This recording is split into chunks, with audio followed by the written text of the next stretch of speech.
Sanfte Hügel, Weinberge, historische Orte. Man könnte fast meinen, man ist in der Toskana. Wir sind südwestlich der Stadt Leipzig in der Ferien- und Kulturregion Saale-Unstrut im südlichen Teil des Bundeslandes Sachsen-Anhalt. Hier zeige ich dir 20 Orte, die du sehen solltest. Unser erster Ort, das ist die Altstadt von Naumburg. Das ist der Marktplatz, dahinter sieht man die Stadtkirche St. Wenzel. Wir sind ja knapp 70 Kilometer von Leipzig entfernt. Naumburg liegt im Burgenlandkreis.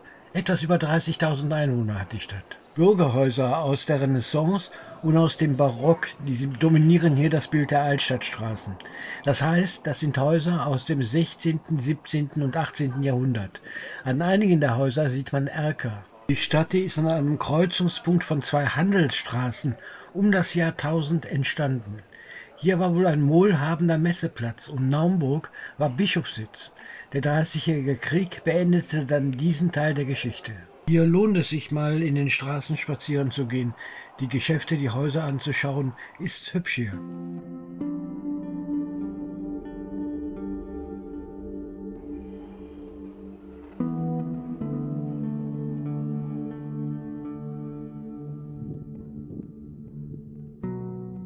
Ort Nummer 2 liegt ebenfalls in Naumburg. Neben der Altstadt in der bischöflichen Vorstadt erhebt sich der Naumburger Dom. Eigentlich heißt er St. Peter und Paul. Der Dom ist Weltkulturerbe. 1213 hat man mit seinem Bau begonnen. 3 Kirchenschiffe, 4 Türme, Kreuzgang und 2 Chöre. Das zeichnet den Bau aus. Das ist der Ostchor, beziehungsweise das ist der Lettner, der das Kirchenschiff vom Chor trennt. Der Lettner ist um 1230 gebaut worden. Früher hat man den Priester am Altar nicht gesehen, der war hinter dem Lettner. Der Altarraum. An einem Pfeiler ist eine Darstellung von 2 schachspielenden Affen. Kurios. Der Lettner zum Westchor. Oben, das ist ein aufwendiges Passionsrelief. Und da ist eine wunderschöne Kreuzigungsgruppe am Durchgang. Hier hat vermutlich der Naumburger Meister dran gearbeitet. Der Naumburger Meister, ja, man weiß nicht, wie dieser Bildhauer hieß. Er kam aus Frankreich und hat an Kirchen dort und in Deutschland Meisterwerke hinterlassen. Er war der Architekt des Westchors. Und er schuf das hier, die Stifterfiguren im Westchor. Fantastische Darstellungen. Es sind die Erststifter der Naumburger Domkirche, der ersten Kirche, also dem Vorgängerbau der heutigen Kirche. Es sind 8 Männer und 4 Frauen, deutscher Hochadel. Sie zeigen alle eine wirklichkeitsnahe Darstellung der Kleider und Waffen. Diese Stifterfiguren erhielten ihre Bekanntheit durch Fotos, die ein Fotograf in den 1920er Jahren hier machte. Er fotografierte die Figuren im Stil, in dem man damals die großen Stummfilmstars fotografierte. Da erkannte man die Schönheit dieser Figuren erst so richtig. Besonders eine Figur sticht hervor. Dieses Paar hier zeigt Markgraf Eckhard II. Und Uta von Wallenstedt. Die Figur der Uta gilt heute als eines der bedeutendsten plastischen Bildwerke der deutschen Gotik. Sie galt als schönste Frau des deutschen Mittelalters. Uta fand den Weg sogar in die Filmgeschichte. Walt Disney nahm die Figur der Uta als Vorbild in seinem Film Schneewittchen und die 7 Zwerge. Allerdings nicht als hübsches Schneewittchen, sondern als böse Königin. Ort Nummer 3, das Gradierwerk in Bad Kösen. Wir sind etwa 10 Kilometer von Naumburg entfernt. Gigantisch, dieses Gradierwerk. 1770 gebaut, 320 Meter lang und fast 20 Meter hoch. Schwarzdornreisig, darüber rieselt 5%ige Sohle. Damit die Sohle hier rieseln kann, gibt es in Bad Kösen ein in Europa einmaliges Bauwerk. Um den Anfang von dem Bauwerk sehen zu können, muss man an das Ufer der Saale gehen. Das Wasser der Saale treibt ein Wasserrad an. Die Kraft wird auf ein sogenanntes Doppelfeldgestänge übertragen und das führt zu den Hin- und Herbewegungen. Dieses Feldgestänge ist als Doppelfeldgestänge einmalig in Europa. Das doppelte Gestänge überträgt nun die Kraft über 180 Meter. Ein Johann Borlach hat 1731 hier einen Sohleschacht auf 175 Meter abgeteuft. Darum heißt er auch Borlachschacht. Das Gestänge überträgt nun die Kraft zum Gradierwerk. Das Gradierwerk steht etwa 138 Meter entfernt. Die Sohle wurde dort mit Hilfe von Kohlensaugpumpen auf das 20 Meter hohe Gradierwerk gehoben. Wirklich eindrucksvoll, das Gradierwerk in Bad Kösen. Für Ort Nummer 4 bleiben wir in Bad Kösen. Das ist das romanische Haus. Ursprünglich wurde es um 1300 gebaut. Drinnen gibt es eine Ausstellung mit Puppen von Käthe Kruse. Käthe Kruse ist ein Markenname, wenn es um Puppen geht. Sie erfand die Puppen mit beweglichen Gliedern und ersetzte den früher üblichen Porzellankopf. Ab 1912 lebte Käthe Kruse in Bad Kösen, hatte hier ihre Werkstatt. Sie stellte Kinderpuppen und Schaufensterpuppen her. 1952 wurde das Unternehmen verstaatlicht und sie gründete die Firma neu in Donauwörth. Für den nächsten Ort fahren wir raus aus Bad Kösen, hoch über das Tal der Saale. Hier steht die Ruine der Rudelsburg. Die Burg wurde im Dreißigjährigen Krieg zerstört. Im 19. Jahrhundert wurde sie das Ziel von Romantikern und von Studentenverbindungen. Heute ist ja Gastronomie drin. Im Kaiserreich und nach dem Ersten Weltkrieg haben chorstudentische Verbände hier 4 Denkmale errichtet. Man ehrt gefallene Chorstudenten, Kaiser Wilhelm und Bismarck.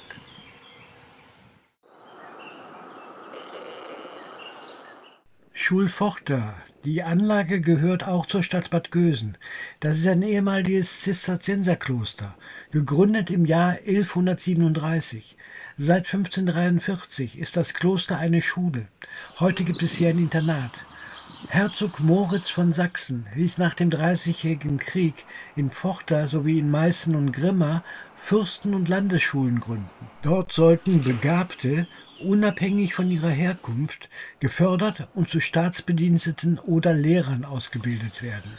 Das war also sowas für die erste staatliche Schule. Schüler waren an dieser Schule unter anderem Friedrich Gottlieb Klopstock, Johann Gottlieb Fichte, Friedrich Nietzsche und viele andere, die später Naturwissenschaftler, Theologen oder Politiker wurden. Die Kirche des Klosters, 1137 gebaut, später gotisch umgebaut. Innen gibt es etliche Grabmale und Grabplatten von Äbten zu sehen.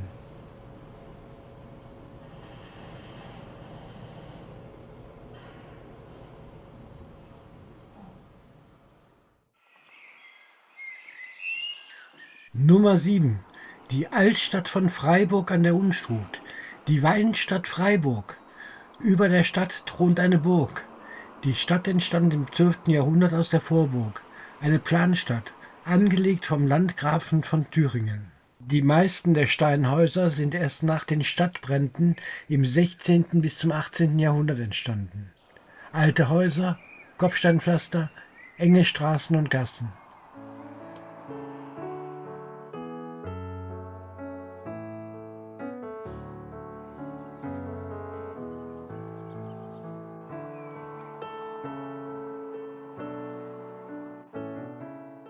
Das ist ja Weinanbaugebiet hier. Hier gibt es viele Weinberge und folglich Winzer. Das hier ist der sogenannte Herzogliche Weinberg. Oben sieht man die Neuenburg, eine riesige Burganlage. Elisabeth von Thüringen hat da eine Zeit lang gelebt. Nummer 8 liegt ebenfalls in Freiburg. Kennt ihr Rotkäppchen, den Sekt? Der kommt aus Freiburg. 1856 wurde die Sektkellerei hier gegründet. Vor ein paar Jahren hat man die Erlebniswelt eröffnet. Die Erlebniswelt, das ist eine interaktive Ausstellung, da dreht sich alles um den Sekt mit der roten Kappe im Korken. Viel dreht sich hier um Marketing, wie Rotkäppchen zu seinem Namen kam, wie man den Kaiser zur Promotion nutzte. Eine interaktive Ausstellung über 50 Stationen auf 2 Etagen. Es geht auch um die Geschichte des Unternehmens und wie Sekt hergestellt wird. Der große Durchbruch kam für das Unternehmen im Jahr 2000. Erinnert ihr euch an die Werbung, in der eine Frau im roten Kleid auf ihren Freund wartet? Genau. Und das Originalkleid, das ist hier in der Ausstellung. Das da ist es, das Kleid aus der Werbung.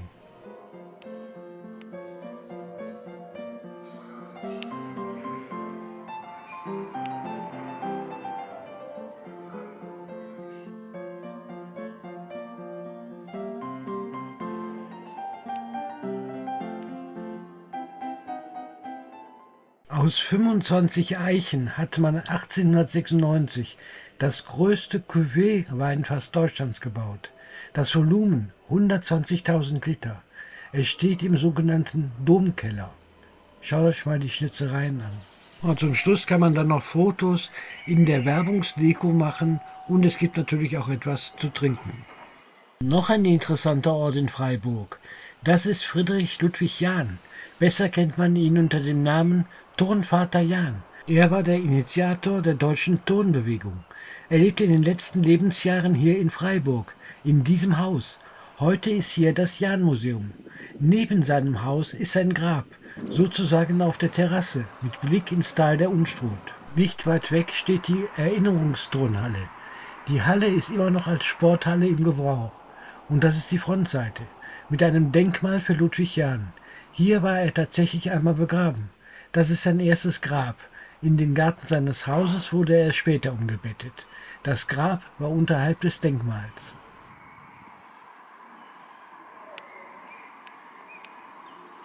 Wir fahren aus Freiburg raus zum nächsten sehenswerten Ort. Oben über dem Tal der Unstrut steht die Klosterkirche des Benediktinerinnenklosters St. Bonifatius in Scheiblitz. Das Kloster ist inzwischen aufgelöst, aber hier oben gibt es eine Aussichtsplattform und das ist der Ausblick von hier oben, auf Freiburg und auf das Tal der Unstrut. Nummer 11.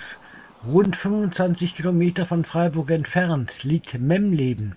Hier ist ein interessanter Ort deutscher Geschichte, Pfalz und Kloster Memleben. Ein Ort, den Könige und Kaiser besuchten und der Ort, an dem Heinrich I. und Kaiser Otto der Große starben. 936 starb hier in der Pfalz Heinrich I., der König des Ostfrankenreichs. Sein Sohn Otto I., der als Otto der Große in die Geschichte einging, starb ebenfalls hier in der Pfalz. Das war 973. Sein Sohn Otto II. Ließ hier in Gedenken an seinen Vater eine riesige Kirche bauen. Das ist der Umriss des gewaltigen Baus. Der stammt aus dem 10. Jahrhundert. Länge 82 Meter, Breite 40 Meter. Im 12. Jahrhundert baute man neben der Monumentalkirche eine neue, kleinere Klosteranlage. Das sind die durchaus noch beeindruckenden Reste der Klosterkirche aus dem 13. Jahrhundert. Das sind die Pfeiler im Langhaus. Das ist die Krypta. Das ist der einzige im Originalzustand erhaltene Raum der Klosteranlage. Wunderschön.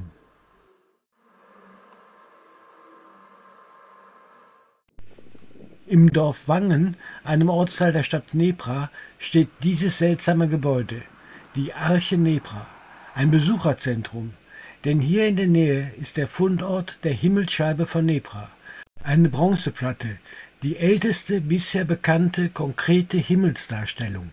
Ihr Alter wird auf rund 4000 Jahre geschätzt. Die Himmelsscheibe ist natürlich nicht hier in der Arche Nebra, sondern im Landesmuseum für Vorgeschichte in Halle. In der Arche gibt es Großskulpturen. Man versucht, das auf der Scheibe Dargestellte zu erklären. Es gibt Filme, Comics und sogar ein Kasperltheater. Wir kommen nach Goseck. Hier steht das Sonnenobservatorium von Goseck oder besser die Kreisgrabenanlage von Goseck. Die Anlage gilt als das älteste Sonnenobservatorium der Welt. Fast 7000 Jahre ist es alt. Die Anlage hat man hier ausgegraben.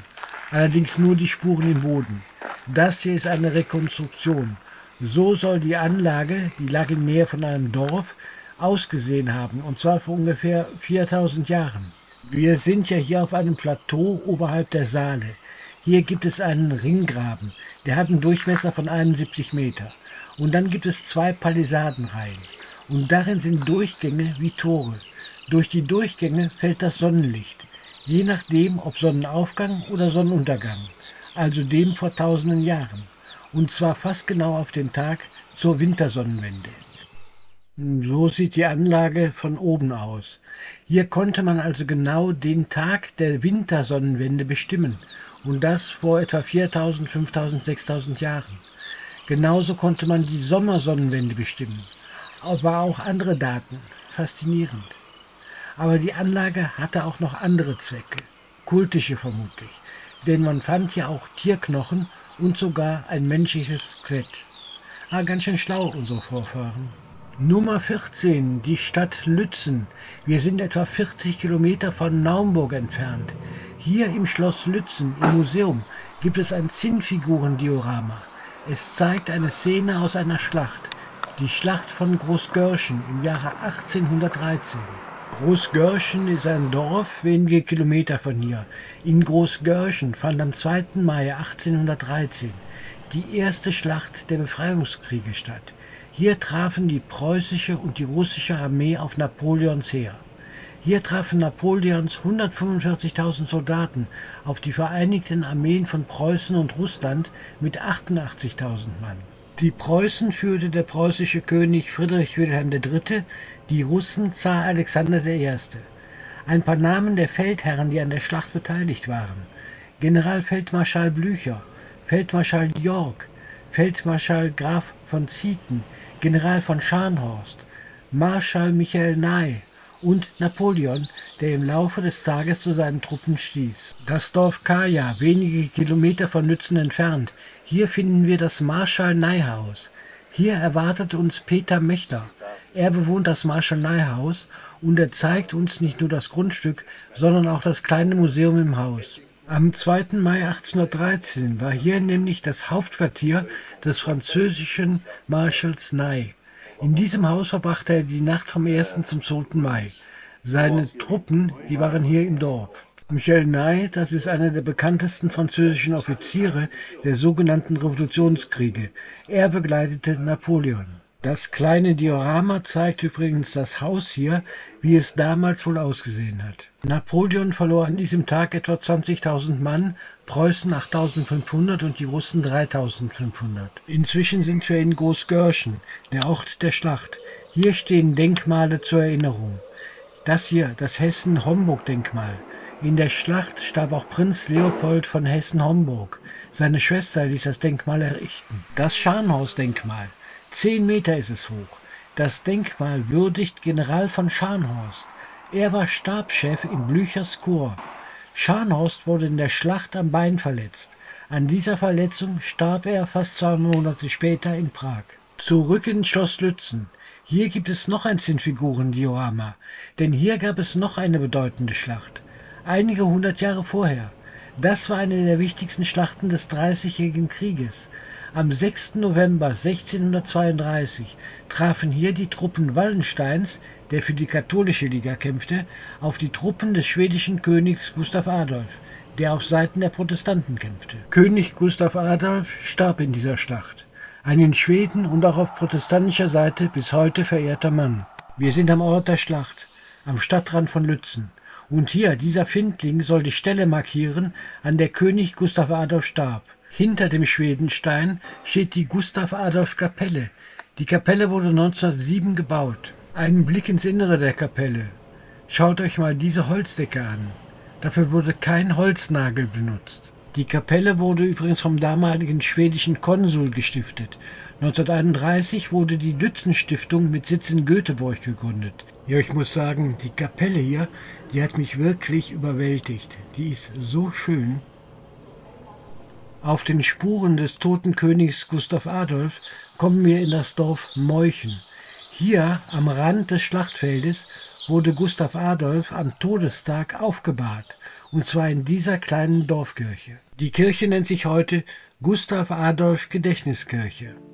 Hinter dem Altar befindet sich ein Brett. Auf diesem Brett, vielleicht eine Holztür, soll der König aufgebahrt worden sein.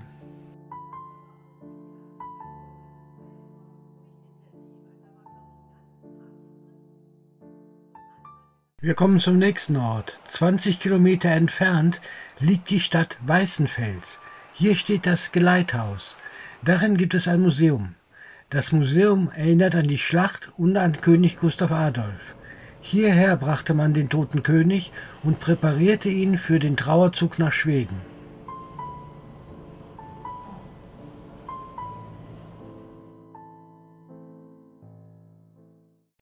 Und das ist der Raum, in dem das alles geschah.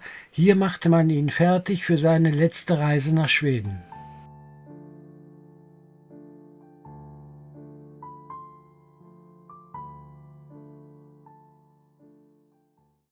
Das kleine Diorama zeigt, wie es damals ausgesehen hat, als sich der Trauerzug nach Schweden in Bewegung setzte. Der nächste sehenswerte Ort ist ebenfalls in Weißenfels.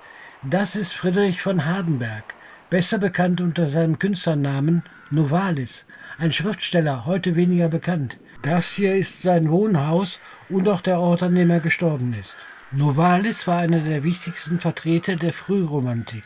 Ohne sein Werk ist die anschließende Romantik eigentlich nicht denkbar. Novalis gehörte zum Kreis eines Herder Jean-Paul und der Brüder Schlegel. Nur ein paar Schritte von seinem Haus entfernt, in einem Park, da ist sein Grab. Novalis war verliebt in eine 13-Jährige, die mit 15 starb. Er litt unter diesem Verlust und das bestimmte sein Schreiben. Er selbst starb mit 28 Jahren, vermutlich an Tuberkulose. Novalis schrieb Gedichte und Essays. Erhalten sind zudem Fragmente. Novalis wollte die Welt romantisieren. Er wollte Wissenschaft und Poesie verbinden. Es ist alles eine Mischung aus Märchen, Natur, Liedern, Mystik, Mythologie. Darauf bauten die späteren Künstler der Romantik auf. Von Novalis stammt: Die Welt muss romantisiert werden. So findet man den ursprünglichen Sinn wieder. Von Novalis zu einem anderen ganz großen. Ort Nummer 19, das Dorf Röcken. Hier wurde er geboren, hier wurde er beerdigt. Friedrich Nietzsche, einer der wohl bekanntesten Philosophen. Das hier ist ein Kunstwerk. Dreimal Nietzsche an seinem eigenen Grab. Einmal ist es Nietzsche mit seiner Mutter, das bezieht sich auf ein reales Foto, das es gibt, und zweimal Nietzsche an seinem eigenen Grab. Das bezieht sich auf einen Traum von Nietzsche, den er in einem Brief schilderte. Nietzsche sind wir schon einmal begegnet. In Naumburg, in der Altstadt nämlich, da steht sein Wohnhaus. Er lebte hier von 1890 bis 1897. Damals wurde das Haus verkauft, Nietzsche war da schon krank. Er wurde von seiner Schwester gepflegt, lebte in geistiger Umnachtung und starb im Jahr 1900, im Alter von 55 Jahren, an Pneumonie und an einem Schlaganfall. Neben dem Kunstwerk in Röcken steht sein Geburtshaus. Hier wurde er 1844 geboren. Sein Vater war der Pfarrer hier im Dorf. Das ist das Pfarrhaus. In Röcken verbrachte er seine Kindheit. 1850 zog die Familie nach Naumburg. Ja, und gleich neben dem Pfarrhaus, da steht die Dorfkirche. Keine 200 Einwohner hat das Dorf. Das ist die Kirche, in der Nietzsches Vater predigte und in der Nietzsche auch getauft wurde.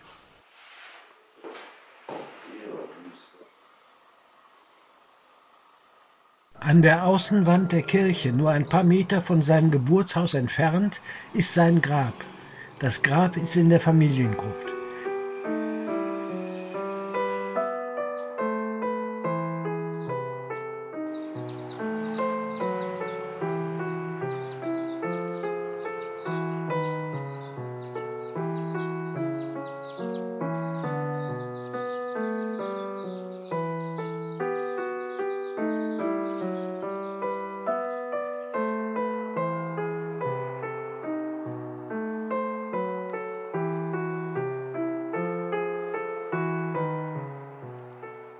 »20 Kilometer entfernt liegt die Stadt Merseburg, der Ort Nummer 20.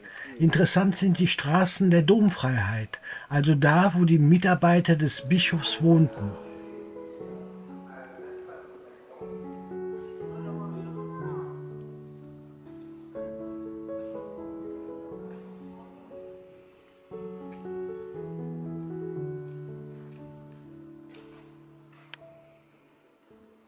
Neben dem Merseburger Dom steht ein Käfig mit 2 Raben. Das fußt auf eine Legende. Ein Bischof ließ einen Diener hinrichten, weil der ihm einen Ring gestohlen haben sollte. Später entdeckte man dann den Ring in einem Rabennest. Um daran zu erinnern, dass man nie vorschnell jemanden verurteilen soll, wurde dieser Rabenkäfig mit Vögeln hierher gebaut. Gleich neben dem Dom steht das Schloss Merseburg. Das Ensemble Schloss und Dom ist eigentlich einmalig, denn das Schloss hat 3 Flügel und der Dom bildet den 4. Flügel. Dadurch entsteht ein geschlossener Schlosshof. Bischof Dietmar von Merseburg hatte 1015 den Grundstein für den neuen Dom gelegt. Diese Vorhalle hier wurde im 13. Jahrhundert gebaut. Die Vorhalle, hier gibt es auch das Grabmal des Ritters Hermann von Hagen aus dem 13. Jahrhundert. Das Mittelschiff, das Langhaus. Oben ein sogenanntes Netzgewölbe aus der Zeit Thilo von Trotas. 30 Altäre soll es hier im Mittelalter gegeben haben. Unter der Orgelempore hängen sogenannte Schrankenreliefs. Die gehörten ursprünglich zu einem Bischofsgrab. Sie zeigen die wichtigsten Heiligen des Doms. Die Wand ist eine Chorschranke. Sie trennt den Raum hier vom Chor. Die Figuren, das sind die 43 Merseburger Bischöfe. Davor steht die Tumba, also das Grab von Bischof Thilo van Trotha, einem der wichtigsten Bischöfe in Merseburg. Das Grabmal von Rudolf von Rheinfelden. Er war Herzog von Schwaben. Er wurde zum Gegenkönig gewählt, dann aber von König Heinrich geschlagen. Der Altar, der Kreuzgang, von hier geht es zu den Schatzkammern. Hier gibt es übrigens ein Faksimile der Merseburger Zaubersprüche, einem der ältesten Texte in Althochdeutsch. Faszinierend, der Merseburger Dom. Eine wunderschöne Landschaft, alte Städte und Dörfer, viel Kulturgeschichte und Orte der Geschichte, das haben wir hier im Raum Saale-Unstrut gefunden. 20 sehenswerte Orte habe ich im Video gezeigt, aber es gibt noch viel mehr zu sehen. In diesem Sinn, tschüss.